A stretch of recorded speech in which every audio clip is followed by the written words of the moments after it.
guys, kakauwi ko lang. Ito nga pala pasalubong ko sa kapatid ko.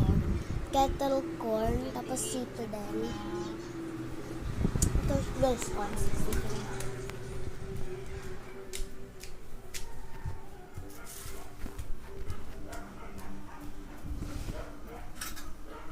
ito siya guys.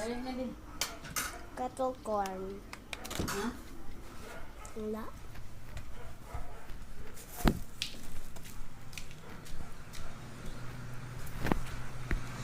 So, na-surprise naman siya.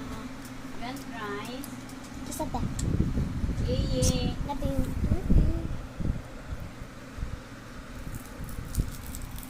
Nanonood po siya ng Masha and the Bear.